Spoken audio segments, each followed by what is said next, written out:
Xo'p, 25-masala. Oqsildagi peptid bog'lar soni 149 ta bo'lib,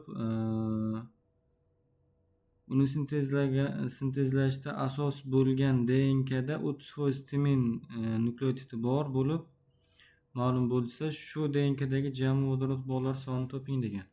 Xo'p, yaxshi. Demak, bizda aytibdiki, 149 ta peptid bog' bor.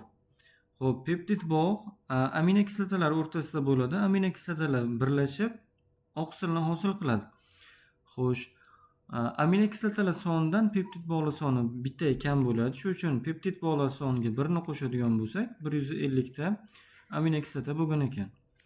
Endi bitta aminokislotani 3 ta nukleotid kodlaydi. 3 ta nukleotid kodlaydi. 150 ta aminokislotani 450 ta nukleotid kodlar ekan. Bu 450 ta nukleotid nimada bo'laydi?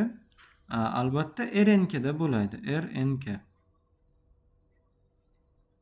Xo'p, 450 ta. RNK har doim DNK dan sintezlanadi. DNK dan. Xo'sh, DNK.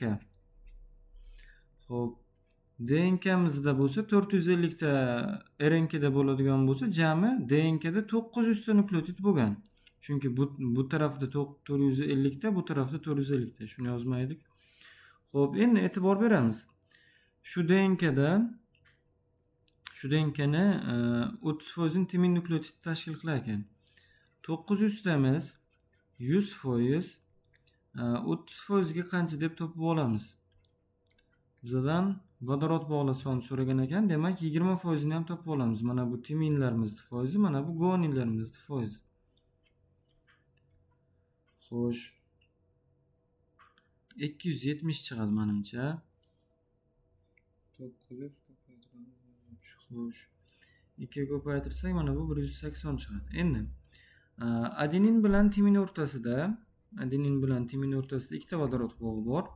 Buning uchun timinlar sonini, ya'ni 270 ni 2 ga ko'paytirsak 540 ta adenin bilan timin o'rtasidagi vodorod bog'lar soni kelib chiqadi. Endi sitozin bilan guanin o'rtasida 3 ta vodorod bog'i bor. Guaninlarning sonini yoki sitozinlar sonini farqi yo'q. Ikkalasidan bittasini sonini 3 ga ko'paytiradigan bo'lsak, bizda umumiy soni kelib chiqadi. Xo'sh, bu ham 540 bo'ladi. Qo'shib qo'yadigan bo'lsak 1080 bo'lar ekan.